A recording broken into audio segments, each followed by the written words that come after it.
El Sol es la superpotencia de nuestro sistema solar. Una caldera de combustión termonuclear donde se producen enormes explosiones. Puede ser una masa similar a la del monte Everest, que sale del Sol y se proyecta hacia el espacio. A 150 millones de kilómetros de distancia podría parecer que estamos a salvo de la ira del Sol. ¿Pero es así? Es importante saber, sobre todo en la época actual, qué ocurre en el Sol. En el centro del Sol, a medida que va rotando, está la zona crítica. Cuando algunos expertos han pronosticado el mayor período de actividad solar de la historia moderna, nunca ha sido más importante comprender los secretos del Sol.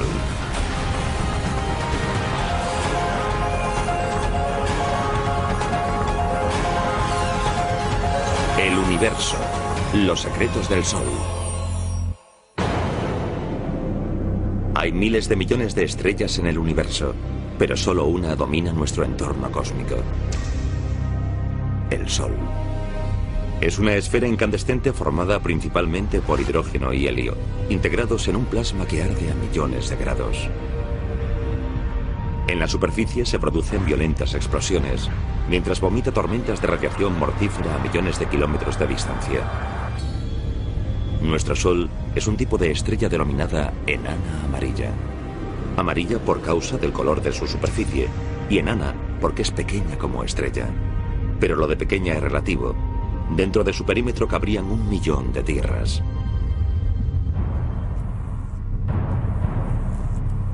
En nuestro sistema solar no existe una estrella mayor que el Sol. Con 1,5 millones de kilómetros de diámetro, es una estrella cósmica de primer orden. El Sol es enorme y lo más grande de nuestro sistema solar. No solo es la mayor estrella del sistema solar, sino la única que hay en él. Está rodeada por una serie de elementos más pequeños que denominamos planetas, cometas y lunas, pero el Sol es nuestra estrella. Nuestra estrella es una enorme fuente de calor y energía. Tiene una temperatura en superficie de 5.537 grados centígrados y genera 380 trillones de megavatios de potencia. Deja pequeña cualquier cosa a escala humana. La presa Hoover de Nevada solo genera 2.080 megavatios. En un segundo, el Sol produce más energía que la utilizada por toda la civilización humana.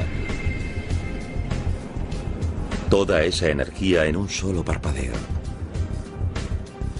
Y lo más increíble es que lleva haciéndolo miles de millones de años. Los primeros astrónomos no entendían del todo cómo podía generar tanta energía el Sol y durante un periodo de tiempo tan largo. Lo primero que se preguntaron fue cómo generaba su energía. A principios del siglo XIX, los científicos supusieron que el Sol funcionaba más o menos como cualquier fuego en la Tierra, que había una fuente de combustible, tal vez carbón, que se iba quemando poco a poco. Pero esa teoría presentaba una gran pega. Si quiero que siga ardiendo esta hoguera, he de añadirle más madera. Durará tal vez 1 hora, a no ser que le añada más. Si tuviese un montón de madera del tamaño del Sol y suficiente oxígeno para quemarla, solo tardaría de 5.000 a 6.000 años en hacerlo. Es mucho tiempo, pero no basta para mantener la vida en la Tierra. A principios del siglo XX, el datado del carbono de las rocas y los fósiles de la Tierra habían demostrado que el Sol existía y que generaba calor suficiente para mantener la vida, no desde hacía miles de años, sino 3.000 millones. Si quisiéramos encender una hoguera que durase tanto tiempo, se necesitarían 258 billones de metros cúbicos de madera, es decir, 43.000 metros cúbicos por cada hombre, mujer y niño del planeta. Estaba claro que tenía que haber algún otro proceso desconocido en la Tierra que alimentaba al Sol. En la década de 1920, los científicos hallaron la respuesta al rompecabezas gracias a un proceso que después se aprovecharía para alimentar la bomba de hidrógeno, la fusión nuclear. La fusión se produce cuando los átomos chocan entre sí a gran velocidad y acaban fusionándose. Para que esto ocurra, deben darse las condiciones idóneas. Para que se produzca la fusión, como esos dos protones tienen carga eléctrica positiva y ambos se repelen, hay que conseguir que se acerquen lo suficiente. Para conseguirlo tiene que haber calor, es decir, que las partículas se muevan a gran velocidad en un medio muy denso para que se acerquen lo bastante, que choquen y lograr que se fusionen. El núcleo del Sol es el entorno perfecto para la fusión nuclear. Es el lugar más caliente del sistema solar, con 15 millones de grados centígrados. Y también es increíblemente denso. 10 veces más denso que el plomo. Con esa densidad podría parecer sólido, pero no lo es, porque está tan caliente que se mantiene como un plasma. Si calentamos un gas a una temperatura lo bastante elevada, los electrones se desprenden de los átomos y pululan flotando en esa sopa. En el núcleo del Sol el comportamiento es distinto al que tendría un gas, así que lo denominamos de otro modo, lo llamamos plasma. Para entender bien lo que ocurre en el centro del Sol, debemos hallar el modo de imaginar lo casi inimaginable. Además de estudiar el Sol, también juego al billar. El Sol es un lugar donde hay miles de millones de partículas que chocan e interactúan entre sí. Y no dista mucho de ser una mesa de billar cósmica a una escala inimaginable. No importa lo fuerte que se golpee una bola, nunca se golpeará lo bastante fuerte para que una bola se fusione con otra. Pero hay tanta presión y una densidad tan alta en el centro del Sol que si dos objetos chocan, sí que acabarán fusionándose. En el Sol, esos objetos son átomos de hidrógeno que acaban uniéndose por la inmensa presión y forman átomos de helio. En ese proceso de fusión, el átomo resultante posee ligeramente menos masa que los que lo crearon. La masa que falta se libera en forma de energía. Cada segundo dentro del Sol, 600 millones de toneladas de hidrógeno se fusionan y forman 595 millones de toneladas de helio. Esos 5 millones de toneladas de masa perdida en el proceso se convierten en una energía igual a 1000 millones de bombas de hidrógeno de 1 megatón. Y ocurre cada segundo. Cuando estudiamos el cosmos, vemos que el proceso que proporciona la mayor cantidad de energía gratuita es el que se da en el centro de estrellas como el Sol. Ahora sabemos que el Sol se alimenta de la fusión nuclear. Es el único combustible conocido que puede mantener la incandescencia del Sol el tiempo suficiente para mantener la vida en la Tierra durante miles de millones de años. La luz del Sol. Tan crucial para la vida y a menudo no le damos importancia. Pero el modo en que la luz consigue llegar desde allí hasta aquí resulta una historia increíble. La energía creada en el proceso de fusión sale del núcleo en partículas de luz y calor llamadas fotones. Son los que traen los cálidos rayos del Sol a la Tierra. Para llegar a nuestro planeta, esos viajeros luminosos de nuestra estrella más cercana deben recorrer un largo camino a través de todas las capas del Sol, igual que Dante recorrió los distintos niveles del infierno. Primero un fotón entra en la zona radiactiva de 298.000 kilómetros de espesor. La zona posee tal densidad que el fotón choca constantemente contra otras partículas, entre ellas átomos de hidrógeno y helio. Lucha por salir describiendo un caótico zigzag que los científicos denominan paseo al azar. Un fotón no puede escapar sin entrar en contacto con otras partículas una y otra vez. Los átomos lo absorben y vuelve a ser expulsado. Y ese proceso puede repetirse millones de veces.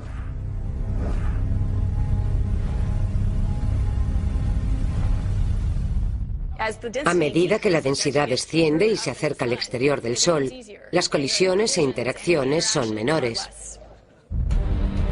Cuando al fin llega a menos de 209.000 kilómetros de la superficie, el fotón entra en la zona convectiva y su paso se acelera de repente. Es conducido hacia arriba por una especie de ebullición, ascendiendo en enormes columnas de gas a cientos de kilómetros por hora. Y solo tarda 10 días en llegar a la superficie solar. El increíble viaje casi ha terminado cuando el fotón despega mediante los tenues gases de la atmósfera solar.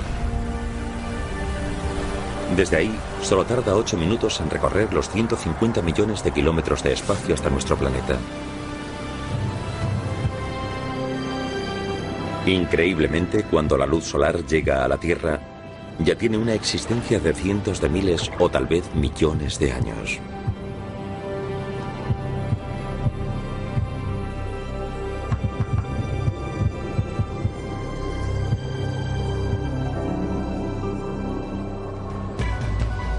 Para el Sol, incluso 1 millón de años son un pequeño lapso de tiempo. El disco sencillo y perfecto de la puesta de sol oculta la larga y violenta historia de nuestra estrella. Es una bola de fuego generada hace miles de millones de años tras una enorme explosión conocida como supernova. Tras esa explosión titánica en la que estalló una estrella mucho mayor que el Sol, quedaría una enorme nube de gas muchas veces mayor que el sistema solar y pequeños cúmulos de material que se irían uniendo dentro de esa gran nube. Hace unos 5.000 millones de años, unos 10.000 millones de años después del Big Bang, que según los científicos dio inicio al universo, esa nube empezó a disminuir debido a la atracción de la gravedad. Nuestro sistema solar probablemente surgió de uno de esos cúmulos de gas autogravitante que se amalgamó y poco a poco se dio la vuelta, a medida que giraba, como un patinador que extiende los brazos durante un giro, hasta que la estrella y los diversos planetas se incorporaron a su alrededor. Por último, cuando la estrella tenía suficiente densidad, se iniciaría la fusión, empezaría a brillar y emitiría luz. ¿Por qué creen los científicos que el Sol nació de las cenizas de una supernova? La prueba está bajo nuestros pies. Los elementos complejos y pesados, como el uranio que extraemos de la Tierra para alimentar nuestras centrales nucleares, no pudieron haberse formado en el Sol. En una estrella de ese tamaño, no hay suficiente calor para crear elementos más pesados que el hierro. Los elementos pesados, como el uranio, solo pueden crearse en una explosión cósmica enorme.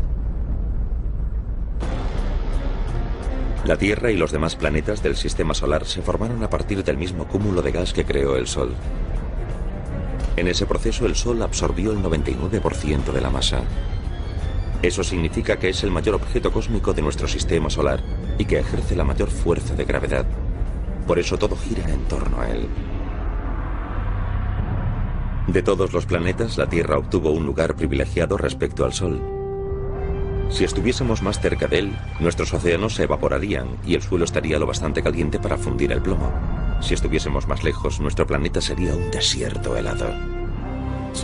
Es como el cuento de Ricitos de Oro y los Tres Osos. Ni muy caliente ni muy frío. La temperatura perfecta. Estamos a unos 150 millones de kilómetros del Sol y nos alegramos de estar aquí. Tenemos suerte de estar aquí y estamos aquí porque se han dado las circunstancias idóneas. Puede que la Tierra esté en el lugar idóneo dentro del sistema solar, pero también estamos lo bastante cerca del Sol para ser blanco de su furia. Miles de explosiones descomunales sacuden nuestro Sol cada año.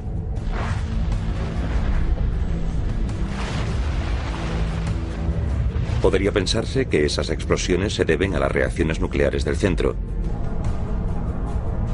pero en realidad lo que produce todos los estallidos de violencia solar es el magnetismo. Puesto que la Tierra rota como un sólido, nuestro campo magnético es simple. Tenemos dos polos, el norte y el sur.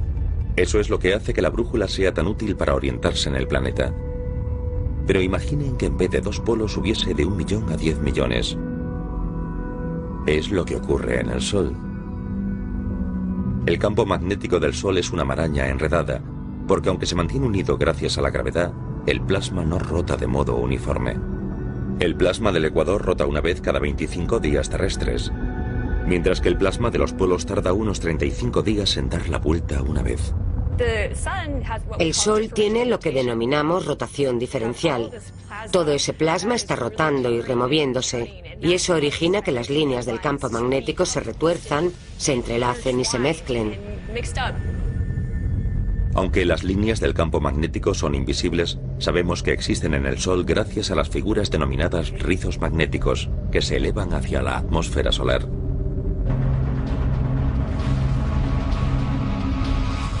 Al igual que las limaduras de metal se agrupan en presencia de un imán simple, estos rizos de plasma perfilan perfectamente las estructuras magnéticas que las sostienen desde abajo. Estos arcos de plasma son tan altos y anchos que podría pasar bajo ellos un planeta tan grande como Júpiter. A veces los campos magnéticos pueden retorcer el plasma en la atmósfera del Sol y producir formas helicoidales llamadas cuerdas de flujo. Son como esta espiral. La línea del campo magnético se enrolla en forma de estructura helicoidal y cuando se retuerce mucho, contiene gran cantidad de energía magnética libre almacenada. A veces incluso se enrolla tanto que incrementa aún más esa energía. Estas protuberancias de plasma pueden durar semanas o meses, pero al final la energía almacenada debe liberarse y la masa sale proyectada hacia el espacio.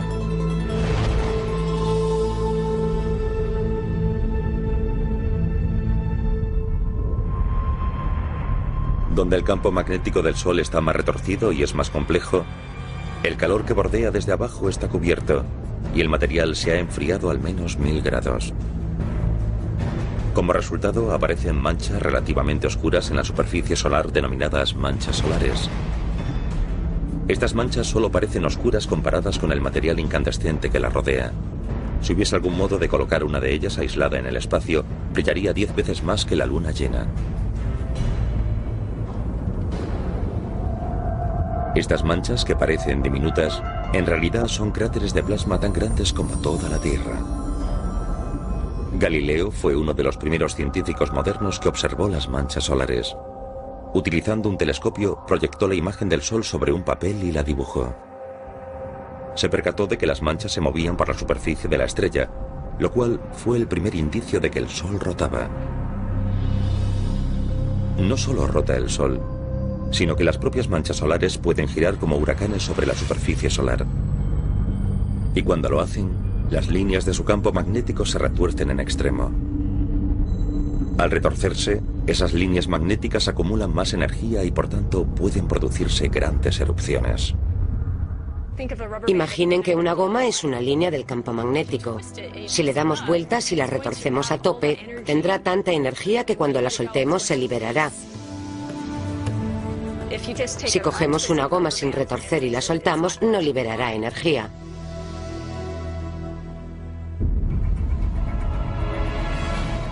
Cuando una mancha solar libera su energía magnética, el producto es una explosión de las más colosales del sistema solar.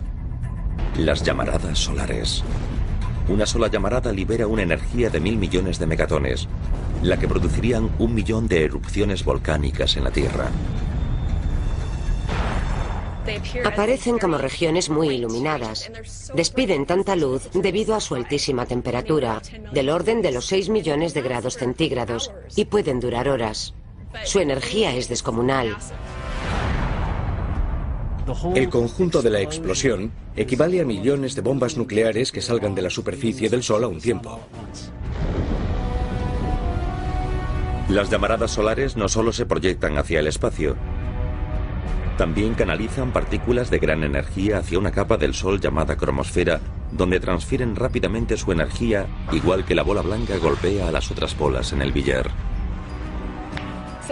La bola blanca actúa como una de esas partículas cargadas de gran energía que salen de una llamarada.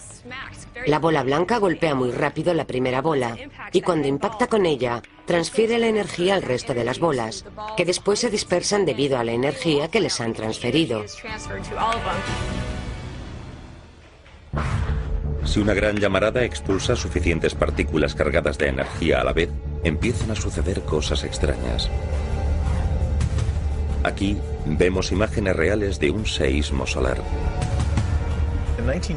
En 1998 se produjo una llamarada solar en la corona que fue tan potente que el material que cayó sobre la superficie del Sol la golpeó con muchísima fuerza y provocó una onda expansiva.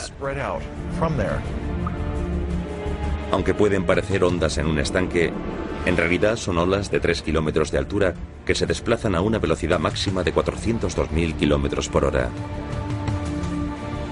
El seísmo solar de 1998 había alcanzado 11,3 en la escala de Richter, más de 1 millón de veces más fuerte que el terremoto de San Francisco de 1989.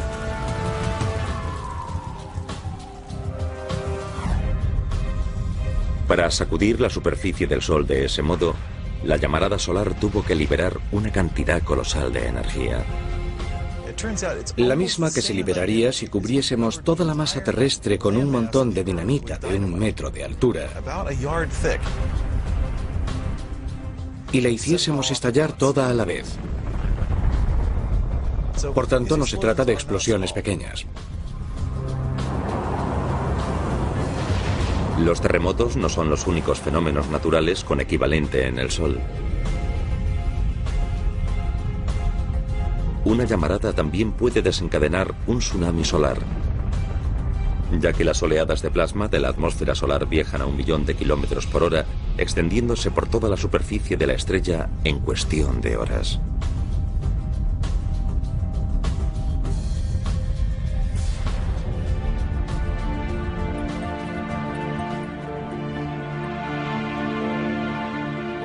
Aunque los seísmos y los tsunamis solares no representan peligro alguno para la Tierra, la violenta actividad de las llamaradas con frecuencia desencadena erupciones peligrosas denominadas eyecciones de masa coronal o CME. En una CME, la energía de una llamarada desprende un cúmulo de plasma de gran carga radiactiva de la atmósfera solar. Las eyecciones de masa coronales varían de velocidad, pero pueden alcanzar de 1200 a 1400 kilómetros por segundo, una velocidad enorme, y expulsan una cantidad enorme de material. Puede ser una cantidad equivalente a la masa del monte Everest, la que salga proyectada del Sol al espacio. ¿A dónde va ese plasma radiactivo a altísima temperatura cuando sale del Sol? A veces surca el espacio sin provocar daño alguno. Otras veces puede acercarse bastante a nosotros. Las eyecciones de masa coronal del Sol son tal vez las amenazas más peligrosas que se hayan conocido. También denominadas tormentas solares, expulsan enormes masas de partículas supercargadas a 150 millones de kilómetros a través del espacio. La mayoría tarda varios días en viajar desde el Sol a la Tierra, pero algunas recorren el sistema solar a 10 millones de kilómetros por hora, alcanzando nuestro planeta en menos de 16 horas.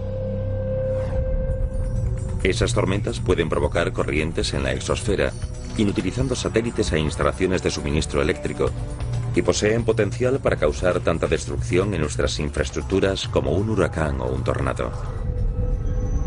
Pero, ¿quién vigila en la Tierra estas peligrosas tormentas cósmicas? Esta es la sede de la Dirección Nacional Oceánica y Atmosférica que alberga el Servicio Meteorológico Nacional de los Estados Unidos. Sus predicciones, observaciones y alertas diarias son información esencial para la vida diaria de nuestro planeta. Pero aquí trabaja un grupo menos conocido de meteorólogos, en una sección especial denominada Centro Ambiental Espacial. Nuestra tarea principal es controlar el Sol y gestionar las alertas, las observaciones y advertencias sobre la actividad solar. Buenos días. Bienvenidos a la reunión matutina. Tenemos una llamarada en la parte oriental. Puede ser una CME. No hemos detectado protones, pero sí electrones. Esa zona estuvo muy activa en diciembre, así que en las próximas 2 semanas puede que aumente la cosa. Estos vigilantes espaciales están muy pendientes de las tormentas solares que podrían alterar la vida en la Tierra. Las nubes de una tormenta solar están formadas por partículas cargadas, así que inicialmente son desviadas en torno al planeta por nuestro campo magnético, igual que las olas rompen en torno a la proa de un barco. Es un detalle muy importante, porque si chocasen directamente con la exosfera, haría añicos partes de la atmósfera. Una de las razones por las que Marte no tiene atmósfera es la de que no tiene un campo magnético interno fuerte. De modo que poco a poco, a lo largo de millones o miles de millones de años, la atmósfera se fue desintegrando gradualmente por influencia del viento solar y las eyecciones coronales que pasaron por el planeta. Pero nuestro campo magnético no es el campo de fuerza perfecto de las películas de ciencia ficción. Algunas partículas pueden penetrarlo, cargando la termosfera. Las tormentas solares incluso doblarán y romperán las líneas del campo magnético en el extremo más alejado de la Tierra, permitiendo que las partículas cargadas vuelvan por las líneas magnéticas hacia el polo norte y el polo sur. Las tormentas de potencia extrema deforman el campo magnético todavía más, provocando corrientes eléctricas que cubren los continentes. Cuando esto ocurre, las instalaciones como los tendidos eléctricos de largo alcance pueden verse sobrecargadas. Puede causar daños a los transformadores en ambos extremos de la línea. De hecho, en 1989, la mayor parte de la provincia canadiense de Quebec se quedó a oscuras debido a la destrucción de un transformador por una tormenta solar. Si una tormenta solar afecta a nuestras redes de comunicación, a todas las compañías eléctricas y a todos los servicios de los que dependemos, puede producirse un caos de primer orden.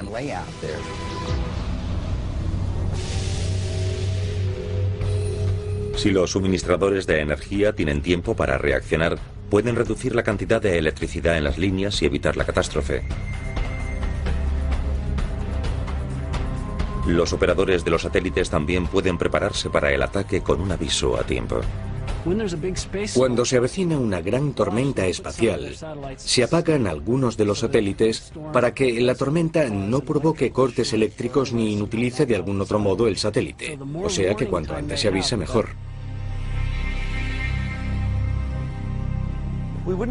No saldríamos a navegar sin asegurarnos de que el tiempo va a ser bueno.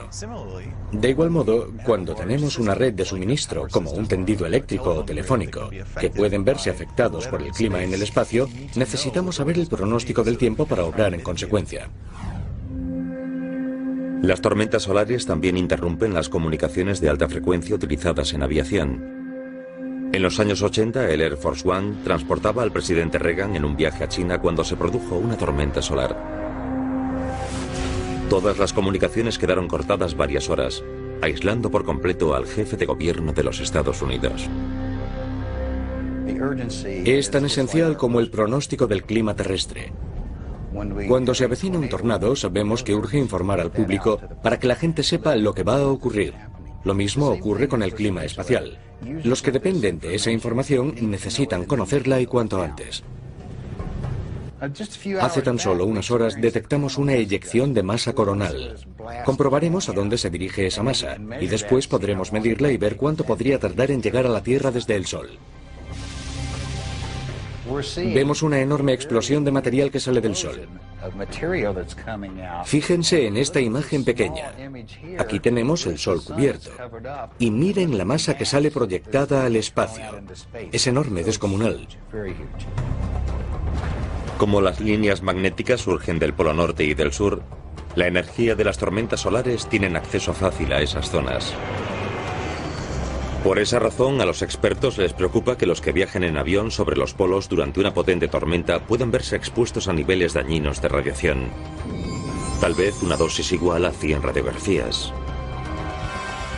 No es algo para tomarlo a la ligera porque no sabemos si esa radiación podría volverse más intensa de repente mientras un avión está en vuelo. La amenaza de la radiación solar es solo otra razón más para que los científicos vigilen con detenimiento el Sol. Es importante saber, sobre todo actualmente, qué ocurre en el Sol. La Tierra no es una isla. Nos afecta todo lo que ocurre en el sistema solar. Las manchas solares son las desencadenantes de la mayoría de las tormentas solares. Por eso los científicos las vigilan meticulosamente a medida que rotan a través de la superficie del Sol. Posición, posición, posición. Esas eyecciones de masa coronal son algo habitual en el Sol. Muchas de ellas se aprecian en la parte visible del Sol y otras en la posterior. Las de la posterior no están orientadas hacia la Tierra, así que son menos preocupantes. A medida que el Sol rota y la región activa se sitúa cada vez más cerca del centro del disco orientado hacia nosotros, entonces sí que debemos preocuparnos. En el centro del Sol, a medida que va rotando, está la zona crítica.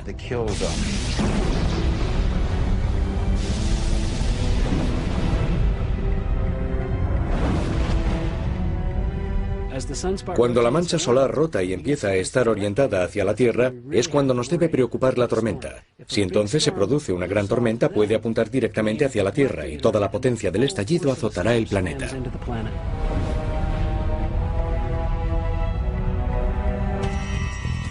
Es como apuntar con una escopeta hacia un objetivo. Cuanto más certero es el impacto, más dañinas serán las consecuencias.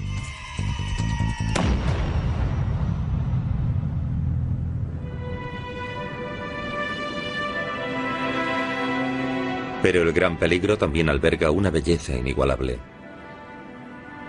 Las tormentas solares generan majestuosos espectáculos lumínicos planetarios. Las relucientes cortinas de color llamadas aurora boreal. Las auroras funcionan como letreros de neón a enorme escala. En un letrero de neón, la electricidad introduce partículas cargadas en un tubo lleno de gas. Las partículas del gas se activan y se iluminan. Si el tubo solo tiene neón dentro, el color será rojo. Al añadir otros gases como argón, se conseguirán muchos más colores. El cartel de neón se ilumina por efecto del campo eléctrico del interior del tubo, mientras que la aurora surge por el campo magnético y la energía del Sol. A medida que las partículas eléctricas de una tormenta solar recorren el campo magnético de la Tierra hacia los polos, activan elementos de nuestra atmósfera y hacen que se iluminen.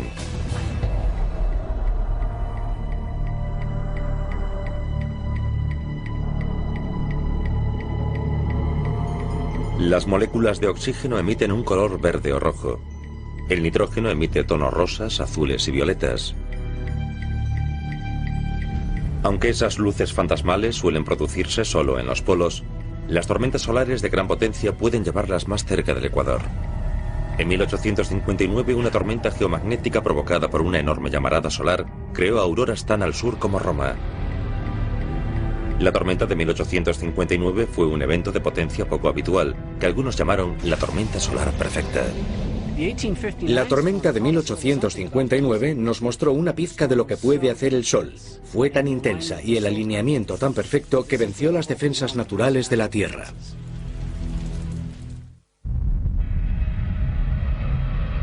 Una gran llamarada solar surge de la superficie del Sol. Menos de un día después y a 150 millones de kilómetros, las líneas que transportan las comunicaciones en la Tierra empiezan a chispear. Los negocios se paralizan en todo el mundo a medida que surgen incendios por la sobrecarga de las líneas. Al mismo tiempo, las auroras boreales iluminan el cielo de las ciudades de todo el mundo. La Tierra acaba de ser visitada por la tormenta solar perfecta. El Sol emitió una llamarada de proporciones ciclópeas y una enorme cantidad de energía se dirigió hacia la Tierra. No solo fue esta tormenta una de las dos más potentes registradas, también fue una de las más rápidas. Expulsada por una mancha solar orientada hacia la Tierra, viajó desde el Sol hasta nuestro planeta en menos de 18 horas.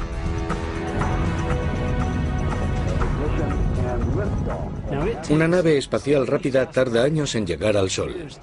Esa tormenta, esa nube de partículas eléctricas, consiguió llegar aquí en menos de un día. Su velocidad fue increíble. Por suerte, la tormenta solar perfecta tuvo lugar en 1859, cuando la única tecnología vulnerable al ataque era el telégrafo. Desde la época en que nos hemos vuelto dependientes de la alta tecnología, aún no se ha producido otra tormenta solar perfecta. La incógnita es si podría volver a ocurrir. ¿Y si vuelve a atacarnos otra así? ¿Podrá haber otra tormenta perfecta? Opino que sí, no hay duda alguna. Las consecuencias que tendría hoy, comparadas con las de 1859, serían catastróficas.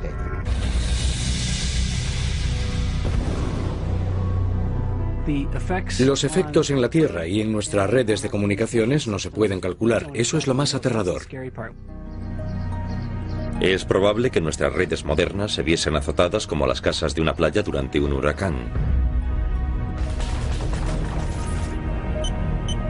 Imagínense que perdemos todos los satélites que permiten las llamadas por móvil, la señal de televisión y las transacciones bancarias.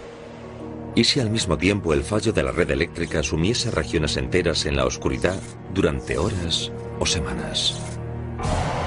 Si esos servicios esenciales no pudiesen arreglarse pronto, el caos no tardaría en producirse. Tendría consecuencias que afectarían a toda la sociedad y a todo ser vivo del planeta. Las tormentas solares pueden ser tan difíciles de predecir como los huracanes. Aunque los científicos carecen de instrumental para prever la próxima tormenta perfecta, sí saben que es más posible que se produzca en el apogeo del ciclo de 11 años de las manchas solares. Lo que ocurre es que el Sol cambia la dirección de su campo magnético cada 11 años. Por tanto, en 22 años cambia y vuelve a su estado inicial. Al aproximarse el cambio de cada 11 años, el número de manchas solares aumenta y se produce un pico de actividad solar. Lo denominamos período solar máximo. Se intercalan cada 5 años, partiendo de períodos que denominamos de mínimo solar. De modo que en 11 años avanza y retrocede. El Sol a veces se muestra feroz y se vuelve loco y ofrece un espectáculo de fuegos artificiales constante. Y después empieza a declinar, y durante unos años se va calmando hasta que llega a un punto bajo en el que dispara un cohete de vez en cuando, pero no en gran cantidad. Al igual que en las temporadas de huracanes, los máximos solares varían de intensidad. Algunos producen tormentas solares más potentes que otros. Aunque ahora estamos en un mínimo solar, los científicos observan detenidamente para evaluar el efecto que podría desencadenar el próximo máximo solar.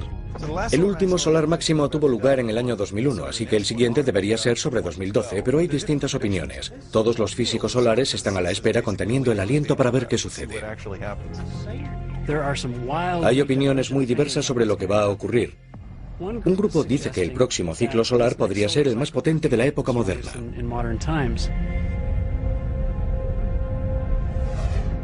Si esa predicción es correcta, la Tierra podría sufrir graves consecuencias. Tal vez ocurra de nuevo algo similar a lo de 1859. Si sucediese ahora, ocasionaría un daño inimaginable. Vamos a aprender muchas cosas sobre lo que puede sucederle a la tecnología moderna cuando el Sol desate su furia. Gran parte de la violencia del Sol se produce aquí, en la caliente atmósfera externa conocida como corona.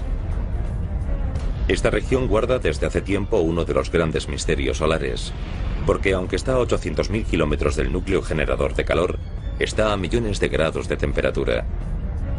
Eso parece violar las propias leyes de la física. Es muy extraño. Aquí tengo un termómetro. Si lo acerco al fuego, alcanza gran temperatura. Donde está ahora la varilla hay más de 93 grados centígrados.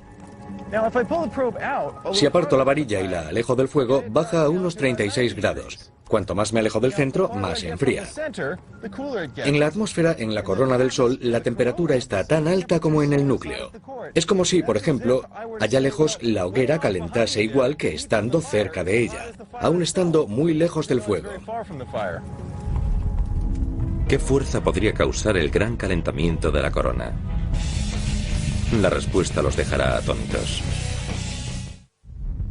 La caliente corona solar está a millones de grados de temperatura. Durante siglos a los científicos les ha desconcertado que algo tan alejado del núcleo del Sol pudiese estar tan caliente. Recientemente, cuando los satélites modernos ofrecieron una imagen más cercana de la superficie solar, empezaron a surgir pistas. Bajo la corona, la superficie del Sol está hirviendo literalmente. Se debe a que toda la superficie del Sol está cubierta de células de convección. El material caliente del interior del Sol se eleva, alcanza la superficie, se enfría brillando, emitiendo luz solar, y después vuelve a descender. Cada burbuja de material que asciende es tan grande como todo Texas. Se extiende por la superficie, se enfría y vuelve a descender en 5 minutos. De modo que es un proceso extremadamente violento y ocurre en casi 1 millón de sitios por toda la superficie del Sol sin descanso, a todas horas y todos los días. Esa actividad no solo es violenta, sino también muy ruidosa. El Sol es un lugar muy ruidoso. Imagínense toda la superficie del Sol cubierta de altavoces a un volumen tan alto como el concierto de rock más estridente en el que hayan estado. Sería algo comparable al ruido que hay en la superficie del Sol. La superficie en movimiento del Sol crea suficiente energía sonora para calentar la corona a millones de grados. Los científicos creen que una mezcla de esas ondas sonoras y energía del campo magnético del Sol es lo que produce la alta temperatura captada en la corona. La única vez que se puede ver la corona desde la Tierra es durante el apogeo de uno de los fenómenos más espectaculares del cosmos: un eclipse total de Sol. Antes de que los científicos los entendiesen, estos fenómenos sobrecogedores solo inspiraban temor. Los antiguos chinos creían que un dragón estaba devorando el Sol. Pero, ¿qué sucede realmente durante un eclipse solar? En términos sencillos, la Luna nos impide ver el Sol. Imaginen que están sentados en el cine entretenidos viendo algo en la pantalla y que de repente alguien de la fila de enfrente pasa delante y les impide ver. En un cine es desagradable que alguien nos pase por delante, pero en un eclipse tenemos la suerte de que la luna se ponga delante del sol y también de que lo tape por completo. Tenemos suerte de que la luna, aunque es 400 veces menor que el sol, también esté 400 veces más cerca de nosotros. Esa coincidencia cósmica hace que los dos objetos parezcan tener el mismo tamaño en el cielo, y así uno puede tapar por completo al otro. Este magnífico fenómeno cósmico solo sucede cuando la trayectoria de la Luna cruza la línea entre la Tierra y el Sol. La órbita de la Luna está ligeramente inclinada, unos 5 grados. Si no fuese así, habría un eclipse cada mes. Y entonces nos aburriríamos. Pero no nos aburre, porque la mayoría de los meses la Luna pasa por encima o por debajo de la línea que va de la Tierra al Sol. Así que en vez de uno al mes, se ve un eclipse total desde algún lugar de la Tierra una vez cada año y medio. A medida que la Luna se coloca delante del Sol, proyecta una sombra sobre la Tierra. La parte exterior, donde la sombra es más leve, se llama penumbra. Si uno está dentro de la estela trazada por la penumbra a medida que se desplaza por la superficie de la Tierra, entonces verá solo un eclipse parcial. Pero si estamos en un lugar dentro de la senda de la sombra oscura, denominada umbra, podremos disfrutar de la majestuosidad de un eclipse total. Hay otra opción para quien no pueda viajar hasta la senda de la umbra. Esperar en un lugar el tiempo suficiente y podrá ver un eclipse total en esa zona una vez cada 300 años.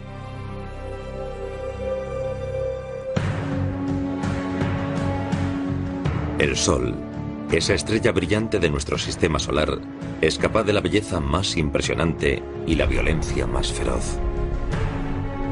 Parece imposible de creer, pero no existirá siempre. Con el tiempo, también el Sol tendrá que morir. El Sol tiene una cantidad de combustible determinada en su núcleo, y la fusión se produce en él a un ritmo que puede calcularse. Sabiendo el ritmo al que consume combustible y el combustible que tiene, es sencillo saber más o menos cuándo morirá el Sol, y será dentro de unos 5.000 millones de años. Por desgracia, el Sol no se destruirá con una explosión.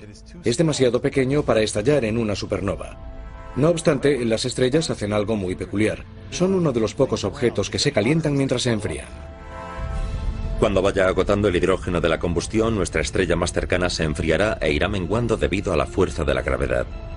La energía de esa reducción volverá a calentar el núcleo de nuevo a cientos de millones de grados, lo suficientes para que el helio empiece a arder. Debido al calor adicional de la combustión del helio, la estrella se expandirá y formará un orbe monstruoso denominado gigante rojo. Se volverá tan grande que devorará por completo a Mercurio, Venus y la Tierra. No sería agradable estar aquí para entonces. Sería preferible huir a otros planetas mucho antes de que esto suceda. Es probable que la Tierra cambie de órbita ligeramente a medida que la estrella se expanda para no acabar devorada, pero el calor será tremendo, una experiencia poco recomendable. Las capas externas del Sol se volverán tan inestables que saldrán proyectadas hacia el espacio, dejando tras de sí un pequeño núcleo del tamaño de la Tierra. Por tanto, el tamaño del Sol, que tiene 1,5 millones de kilómetros de diámetro, se reduce al tamaño de la Tierra, que tiene unos 9.600 kilómetros de diámetro. Nuestra estrella, antaño enorme, reducida a escoria que se enfría lentamente. Y la vida en la Tierra, tal como la conocemos, dejará de existir. Así será la muerte del Sol. Son malas noticias para la raza humana. Pero miremos la parte buena. Aún restan 5.000 millones de años para esa catástrofe.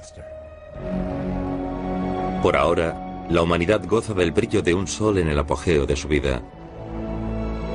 La ciencia ha descubierto muchos de los secretos de nuestra estrella más próxima, pero todavía no sobrecoge su belleza, y cada vez somos más cautos ante su ira.